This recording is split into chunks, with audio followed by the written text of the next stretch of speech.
11 de abril del 2018, amigos, a mitad de semana. Es un gusto estar nuevamente con ustedes en la emisión estelar del Comercio TV con lo más destacado de esta jornada.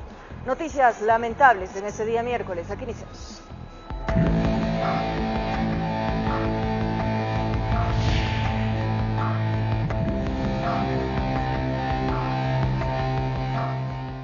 La circulación de un comunicado supuestamente de la autoría del Frente Oliver Sinisterra, en el que se daba a conocer de la presunta muerte de los 3 periodistas ecuatorianos, causó alarma en el país. Las autoridades no confirmaron la veracidad del documento. Empezaba la mañana y los medios colombianos informaban, basados en un presunto comunicado del Frente Oliver Sinisterra, cuyo líder es conocido con el alias de Guacho, de la supuesta muerte de los 3 comunicadores ecuatorianos. Horas más tarde, autoridades nacionales buscaban calmar el bombardeo de información que puso a todo un país en alerta. Se están realizando las verificaciones tanto de la veracidad de los hechos descritos ahí, como también del origen de la fuente de este documento. César Navas, ministro del Interior, informó desde el ECU 911 que se puso en contacto con autoridades políticas, así como de las Fuerzas Armadas y de la Policía de Colombia, para intercambiar información y confirmar los rumores, que hasta ahora son solo rumores. Y nos han informado que no conocen sobre la veracidad de esta información.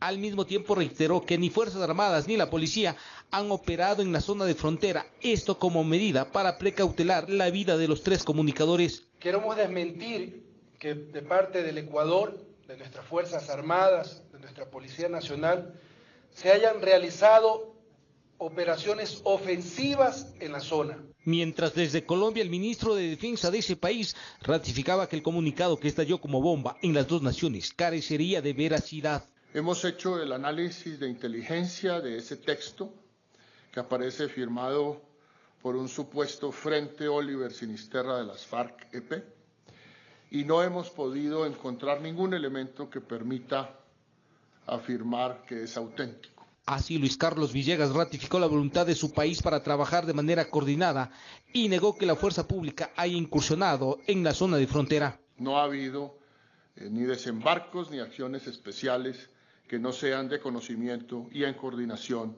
con las Fuerzas Armadas y las autoridades policiales del Ecuador. En Quito informó Iván Casamen. Familiares del equipo periodístico secuestrado en Esmeraldas cuestionaron la difusión de rumores sobre la situación que solo profundiza su angustia. Autoridades de la Facultad de Guayaquil acompañaron en un plantón a los parientes del fotógrafo y del periodista en cautiverio. Nos faltan 3. Muchísimas gracias. El secuestro de un equipo periodístico de Diario El Comercio sigue generando concentraciones. Esta vez en las instalaciones de la Faxo, de la Universidad Estatal. Allí sus autoridades se sumaron a esta cruzada solidaria. Queremos de vuelta a nuestros compañeros, porque ellos tienen familia. El Ecuador es un país solidario, es un país de paz. No solamente formamos profesionales, sino que también queremos profesionales sensibles, con calidad humana, que en este momento respondan a una situación y que ojalá en el país, una vez que se resuelva esto de manera favorable, esperamos, no se den casos similares. Luego se dirigieron a varios medios de comunicación, entre ellos un canal. El hermano del fotógrafo advirtió que todo lo que se dijo durante la mañana había sido descartado en Colombia. No tienen todavía confirmación sobre esta noticia y esperamos que sea un rumor nada más. Usted entenderá, le hablo desde el punto de vista humano y como familiar.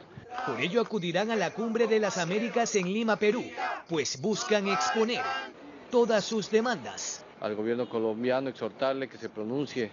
Es un problema de ustedes, no es un problema de Ecuador. Nosotros estamos viendo las consecuencias de un conflicto que ellos han manejado durante muchísimos años.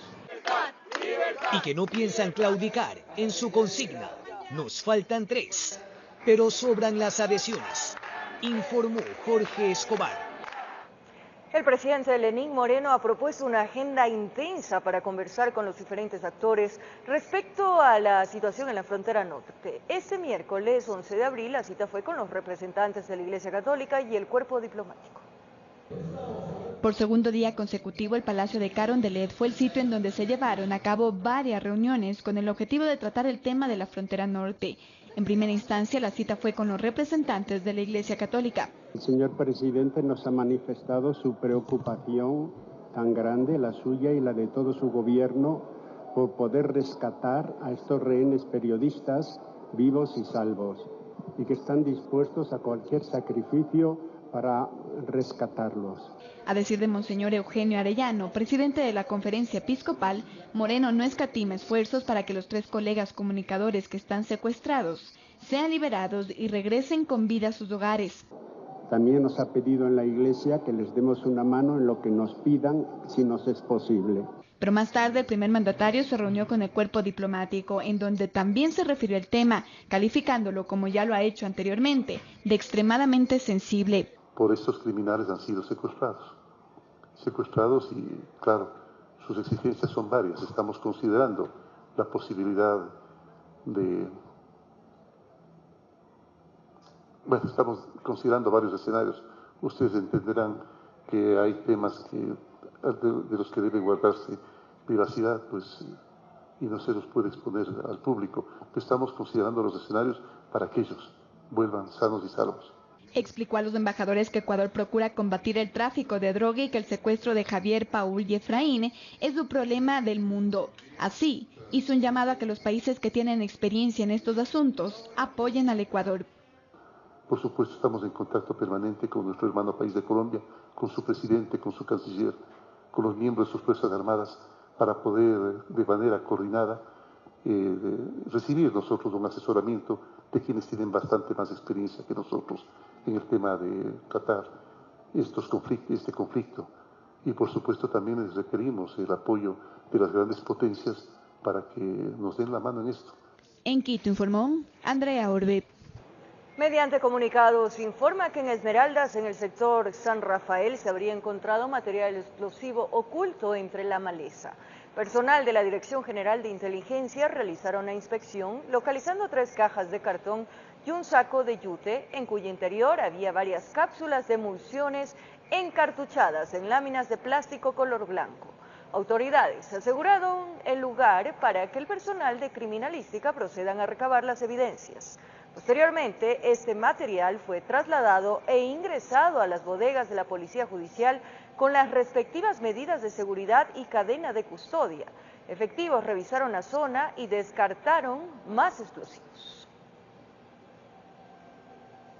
Por otro lado, en su habitual enlace radial, el alcalde de Guayaquil, Jaime Nebot, se refirió a varios temas de interés nacional, entre ellos el problema en la frontera norte y el endeudamiento del país. Sobre la deuda pública. Debería autorizarse a un presidente a endeudarse bajo esas condiciones. Deuda para inversión, deuda para crecimiento y prosperidad, deuda a largo plazo, deuda a bajos intereses, deuda en mejores condiciones que la actual para reemplazar una deuda mala, alargarla en el tiempo y reducir los intereses para que parte de lo que se emplea año a año con cargo al presupuesto en amortizar esa deuda quede liberado precisamente para crecimiento. Acerca de los aranceles. Más aranceles no son más recaudación. Por el contrario, en una economía enferma como es la ecuatoriana, significan menos recaudación. Si usted con más tributos afecta a la economía, el ciudadano va a comprar menos, va a pagar menos, las empresas van a vender menos, van a ganar menos y la caja fiscal se va a afectar. Sobre el problema en la frontera con Colombia. ¿Dónde está el problema? ¿En Ecuador o en Colombia? El problema está en Colombia. El Ecuador está sufriendo las consecuencias de un problema colombiano. Y no es justo que el Ecuador sufra inseguridad, sufra miedo, sufra pérdidas de vidas, heridos, le cueste dinero, le cueste la dedicación de unas fuerzas armadas a controlar un problema ajeno. Entonces aquí debería ponerse con cordialidad y respeto también al gobierno colombiano en su sitio, pues ellos son los que tienen que resolver este problema. En torno al secuestro de los 3 periodistas ecuatorianos. Usted por un lado tiene lo ortodoxo y lo correcto, no negociar con delincuentes. y por otro lado tiene el pragmatismo y la importancia de recuperar con vida a personas inocentes, que en este caso son periodistas, que ni siquiera tienen que ver en esta temática. Hay que tener cuidado de no entorpecer lo que esté haciendo el elemento especializado, que me imagino que lo estará haciendo sin dejar por eso de tener la actitud de no rendirse ante la delincuencia internacional. Cambiamos de tema. Como positiva califica el sector empresarial privado al plan de optimización del sector público. Esto tras el anuncio de la eliminación y fusión de varias empresas a cargo del Ejecutivo. Por su parte, el ministro de Trabajo informó que las medidas están siendo ya implementadas y se garantizarán los derechos de los trabajadores. No más de 90 días plazo se tiene para establecer una hoja de ruta y un diagnóstico ante la fusión y liquidación de varias empresas públicas y la fusión de ministerios. Así lo indicó el ministro de Trabajo, Raúl Ledesma, frente al plan de optimización de la función ejecutiva anunciada por el gobierno. Y luego el otro proceso que hay es el tema ya de las asesorías que se van a eliminar. Eso empieza desde el mes inmediato siguiente a este. Ledesma garantizó los derechos de los trabajadores dentro del proceso de liquidación. Además, informó que ya se trabaja en opciones de reconversión laboral. Con esos fondos que ellos van a recibir, van a tener alternativas de emprendimiento. Si necesitan capacitación, para eso tenemos los institutos de capacitación gratuita para ellos. Si necesitan fortalecimiento financiero adicional, tenemos Banecuador, la propia CFN, que están dispuestos también a entregar y a fortalecer si es que ese valor resultaría todavía insuficiente para un emprendimiento determinado. Señaló que también se explora la opción de que esa fuerza laboral sea acogida por el sector empresarial privado a través de los diálogos que ya se mantienen. Están dispuestos a reconocer y a poder absorber algunos funcionarios, que lo que hemos previsto es hacer una base de elegibles, de los empleados que pudieran ir saliendo para proponerlo a través de nuestras bolsas de empleo. Lo que es ratificado por Lolo Echeverría, asesor de la presidencia de la Cámara de Comercio de Quito, para quien esto solo es posible si el gobierno garantiza todas las medidas económicas que permitan el crecimiento y el desarrollo del sector. Es decir, que se produzca en efecto esta dinámica, reducción de impuestos y no solo aliento al sector privado, posibilidades de inversión, dar atractivos a la inversión extranjera, y la inversión es la que genera nuevos puestos de trabajo y que por lo tanto así se produzca una transferencia del sector estatal al sector privado, de manera que el país mejore y no empeore con el desempleo. El ministro culminó aclarando que dentro de las empresas que se eliminarán no está la Universidad Yachay, sino la empresa pública Yachay, que es la encargada de construir varios proyectos. Así también dijo que no se elimina la Secretaría del Plan Toda una Vida. Una secretaría que va a estar adscrita a la presidencia y que sí, ya cumplió un rol inicial, una primera fase. Ahora viene una fase mucho más importante y más difícil, que es la de ejecución, control y verificación de objetivos. En esta fase era necesario que esta secretaría se adscriba a la presidencia. En Quito informó Adriana Rojas. El fiscal general del Estado, Carlos Vaca Mancheno, argumenta que no existe sustento para el enjuiciamiento político. Pidió a la Comisión de Fiscalización de la Asamblea Nacional que se archive el pedido. Vaca Mancheno defendió la legalidad del audio que presentó el pasado 26 de febrero, con el cual denunció una conspiración en su contra. Con el argumento que su presencia ante la Comisión de Fiscalización de la Asamblea Nacional no es para defenderse personalmente, sino a la Fiscalía General del Estado como institución. Inició su comparecencia el fiscal Carlos Vaca. La prueba gira alrededor de hechos que por una parte no tienen nada que ver con la acusación política y que por otra parte no tienen nada que ver con las funciones del fiscal general. Y entonces eso se constituye en una violación del trámite. Vaca cuestionó que mayor importancia se le esté dando a la no judicialización del audio, cuando fue presentado, en donde se escucha a Carlos Polit, ex Contralor General del Estado, actualmente prófugo, conversando con José Serrano, en ese entonces presidente de la Asamblea Nacional, en donde haría en relación a un complot en contra de Vaca. El culpable no es El que habla con el prófugo, ni el prófugo que habla con el otro para. Ya te voy a mandar al chiquito, tienes los papeles. No, eso no tiene nada que ver, por favor. Vaca tiene la seguridad que no ha cometido ningún delito, al no haber judicializado en primera instancia el audio. Lo que importa es que aquí hemos perdido todo sentido de ética y de decencia. Y entonces, a la pérdida de la ética y la decencia, el culpable es el que hizo público el audio, pues. Que estaba además públicamente ya en una red social. El fiscal tiene dudas sobre lo dicho por el policía Iván Ibarra, quien elaboró el parte policial. Y resulta que después todo este tinglado se monta cuando él le lleva ante el señor secretario de Gestión de la Política, su jefe de despacho pide la cita al notario para que la atienda a medianoche, su asesor, ex viceministro, director de la Comisión de Paces, es el que le lleva al notario. El notario declara aquí que no había sido la versión libre, sino que él había editado algunas cositas. A Vaca le llama la atención que las grabaciones de las cámaras de video de seguridad de la Asamblea Nacional de ese día hayan desaparecido. Revisé las cámaras y resulta que las cámaras están borradas. Después de las 5:30 de la tarde aparece una leyenda que dice no video.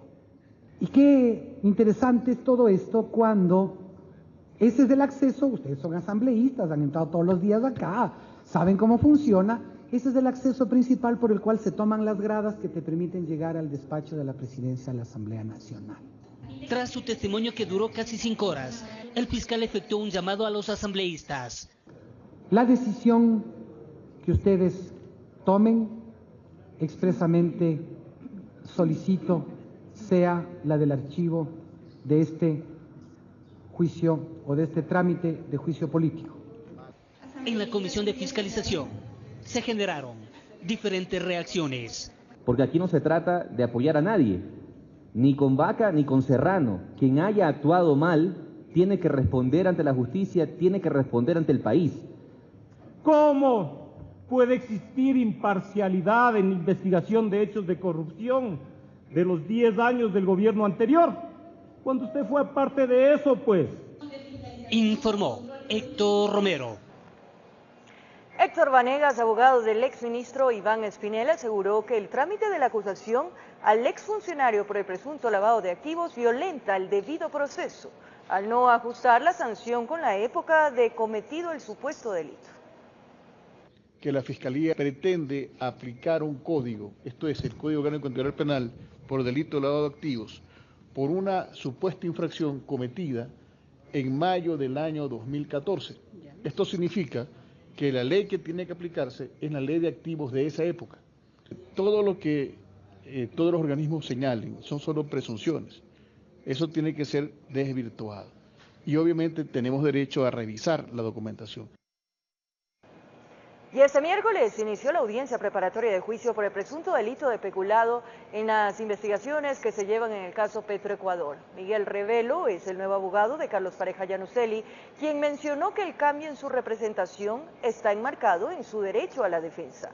El nuevo abogado continuará revisando la documentación del proceso durante los próximos días.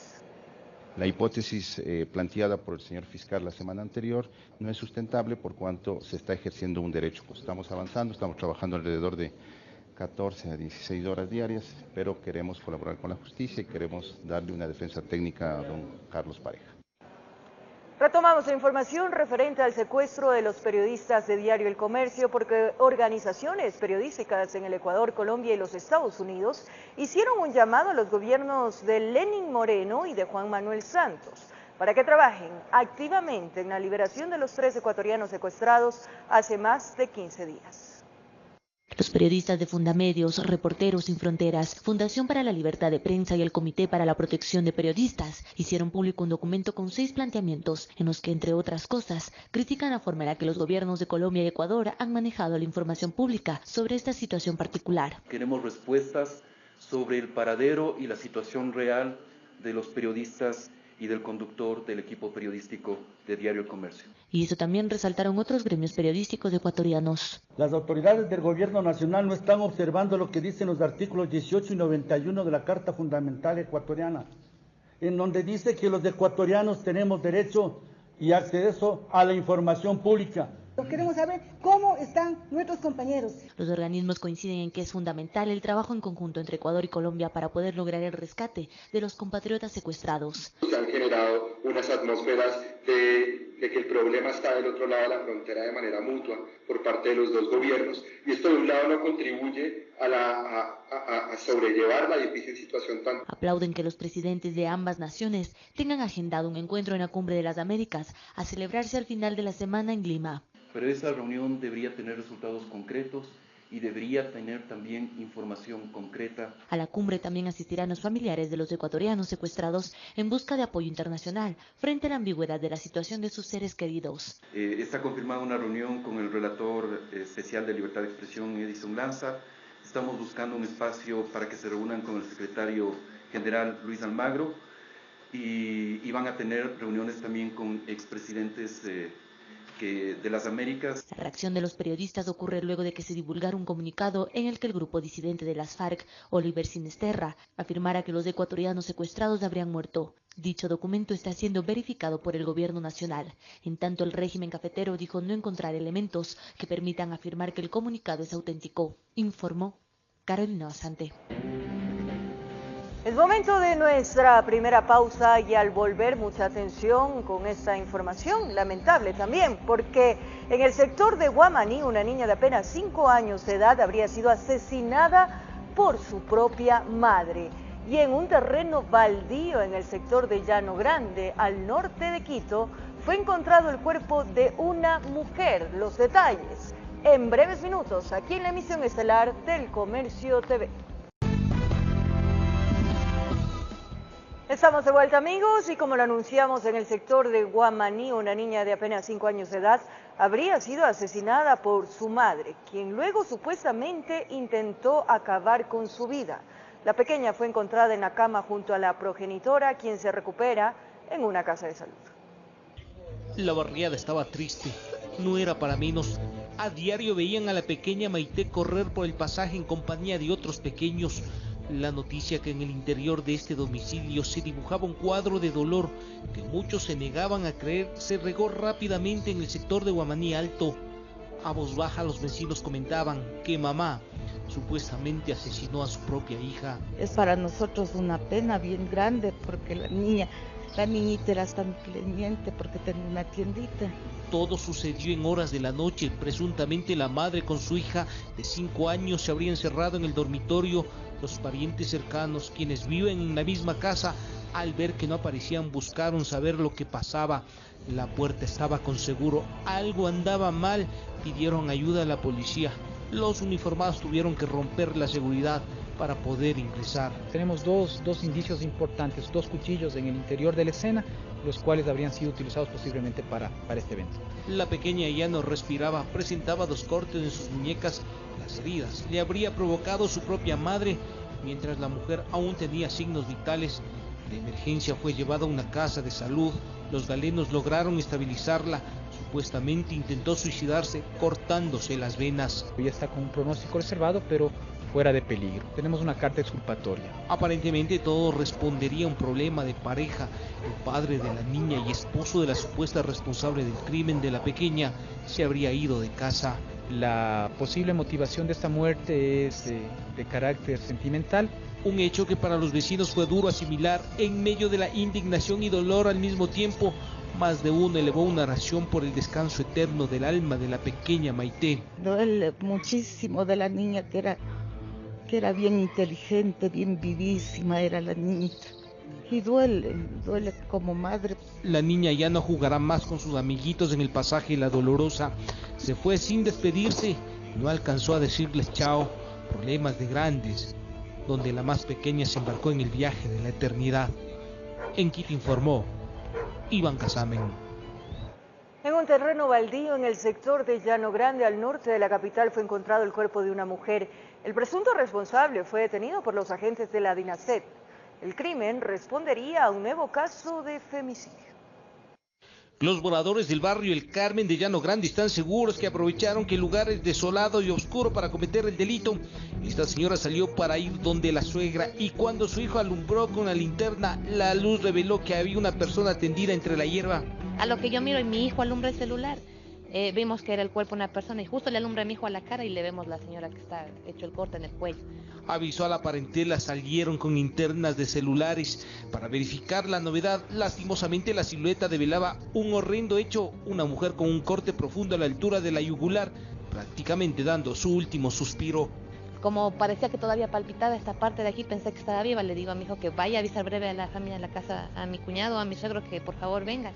Nadie escuchó nada. Los agentes investigadores manejan la hipótesis que el crimen ocurrió en el terreno baldío. Junto al cuerpo el arma blanca que habría utilizado el responsable de lo que sería un nuevo caso de femicidio. Se recuperó un cuchillo de aproximadamente 20 centímetros de largo junto al cuerpo. Tenemos puñaladas en el pecho, no podemos determinar la profundidad en este momento. También tenemos un corte a la altura del cuello en la yugular. Las investigaciones de campo permitieron que luego de algunas horas agentes de la DINASED cuenten con información de quién sería supuestamente el responsable y dónde vivía. Así en flagrancia allanaron una vivienda donde descansaba el presunto femicida. Una señora de aproximadamente 48 años de edad ya se encuentra identificada, quien había sido victimada en un terreno baldío. Todo respondería a problemas intrafamiliares. El presunto femicida habría actuado llevado por los celos.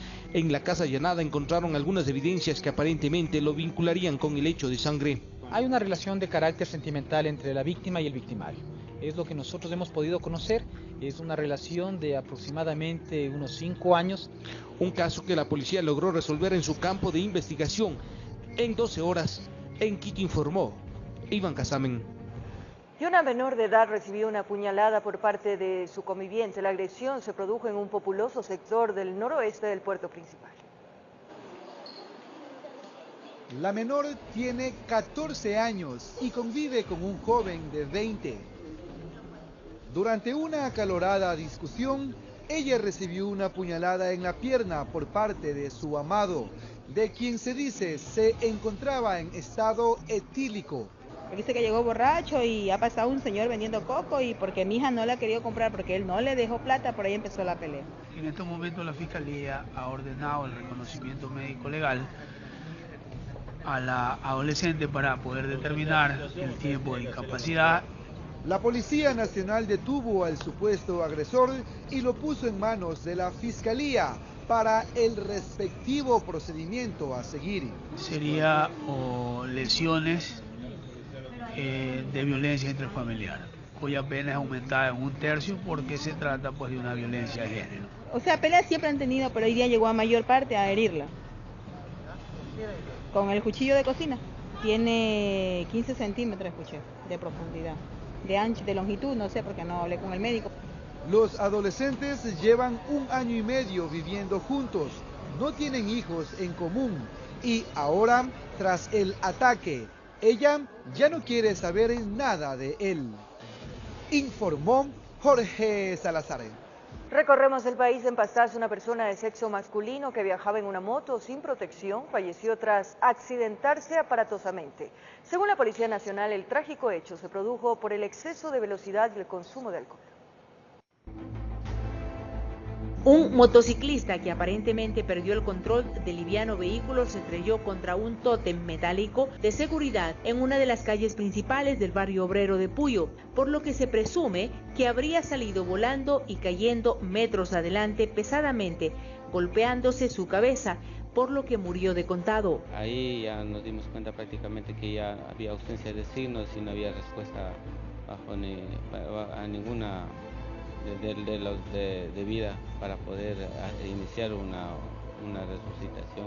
En el lugar, cerca de la 1 de la mañana, una patrulla de la policía realizaba un operativo de control en la vía pública, por lo que el motorizado, que habría estado yendo a gran velocidad, perdió la estabilidad y se salió de la vía. Me imagino que vio la presencia policial en una situación y como ha estado con ingesta de alcohol, e inclusive el exceso de velocidad es el que ocasiona este accidente de tránsito. Una persona a la que se le revisaba sus documentos fue testigo presencial del lamentable hecho. Escuché que golpeó durísimo y me doy en cuenta por la herradura que ya estaba ya todito para acá botado. Los familiares llegaron luego al sitio de la tragedia y solo pudieron comprobar que su ser querido había muerto en medio de escenas de desesperación y dolor. Básicamente tiene un golpe en el parietal derecho, que posiblemente que le ocasionó la muerte. Finalmente se estableció la identidad del fallecido, Cristian Heredia, de 28 años de edad, quien fue llevado a la morgue del Hospital General Puyo para que se le practique la necropsia de ley. Desde la provincia de Pastaza informó Carmita Argotti. 3 días de prisión, una multa de 25% del salario básico y disculpas públicas es lo que tendría que pagar la señora que agredió físicamente a un agente de tránsito en la ciudad de Quito.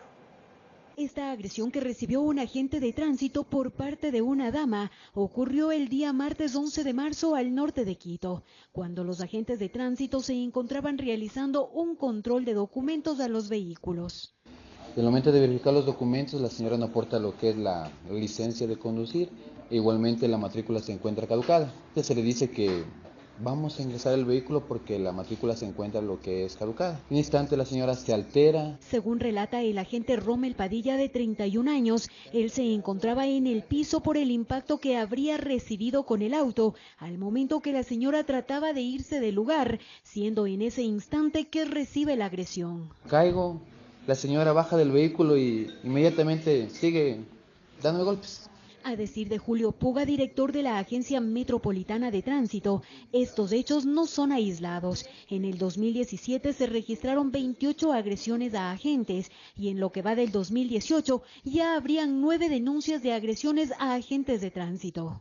3 agresiones de este año, de las 9 que se realizaron en el 2018, una fue calificada como ataque y resistencia, recibiendo la sanción de 6 meses de prisión, y 2 más que fueron sancionadas, la señora de ayer con 3 días de privación de la libertad y una persona adicional que fue sancionada con 60 días de privación de la libertad. Tras haber realizado la denuncia correspondiente con las autoridades competentes, la señora en cuestión fue sancionada. Le sancionaron con 3 días de privación de la libertad, una multa pecuniaria del 25% de una remuneración básica unificada y obviamente la obligación que ella tiene de pedir las disculpas públicas pertinentes a la agencia y al agente civil. Además, el director Puga menciona que en caso de que los ciudadanos se sientan afectados por los agentes, pueden acudir a la agencia a denunciar estos hechos. Si hubiera algún exceso, algún mal procedimiento, alguna incorrección de parte de nuestros agentes, pueden denunciar directamente a la MT de manera personal o pueden hacerlo a través de nuestras redes sociales, de nuestro call center. Las sanciones a ciudadanos que agreden a un agente varían. Agresiones verbales o físicas son en muchas ocasiones lo que enfrentan los agentes de tránsito. Es así que a tan solo un día de ocurrida esta acción,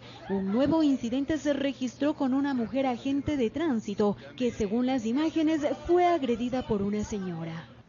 Y nuestro trabajo, lastimosamente, además de preventivo, también es sancionatorio.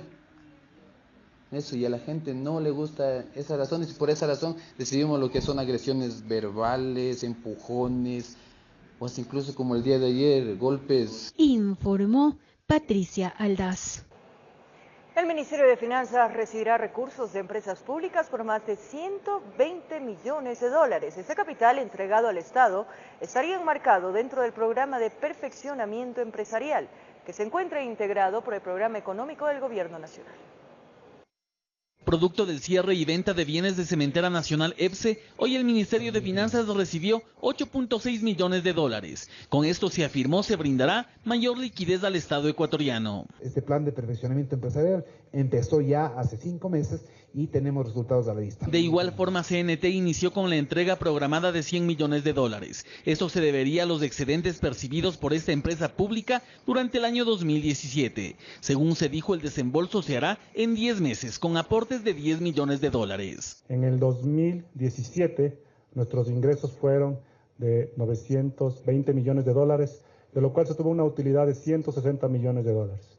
De esa utilidad, 100 millones están entregando al dueño de la empresa, es decir, al Estado. Según confirmó el presidente de la Coordinadora de Empresas Públicas, Pablo Proaño, también se entregaría al Ministerio de Finanzas un saldo derivado de una fusión de Proalimentos, mismo que estaría en la Unidad Nacional de Alimentos. Ese valor sería de 3.392.000 dólares. Hemos cancelado el día de hoy todo lo que tiene que ver con la cosecha anterior y estamos preparados ahora para venir a la cosecha 2018 de arroz. La ministra de Finanzas María Elsa Viteri informó que con el plan de perfeccionamiento empresarial se conseguiría priorizar gastos de inversiones de las empresas públicas, logrando generar excedentes que puedan ingresar a la caja fiscal. Consideramos que hay empresas que tienen alguna liquidez que no está siendo utilizada. Significa un aporte, aunque no decisivo todavía, dentro de las expectativas del Gobierno Nacional para el Presupuesto General del Estado. A través de estas iniciativas, la Coordinadora de Empresas Públicas busca mejorar los ingresos de estas entidades y aportar así a la liquidez del Estado, informó Javier Rosero. Momento de una nueva pausa. Al regresar en las noticias del mundo, 8 policías fallecieron en un nuevo atentado en el norte del vecino país, Colombia. Y en Bolivia, una fuerte explosión en el interior de una mina deja al menos 8 fallecidos. Los detalles aquí en TVC, como me gusta.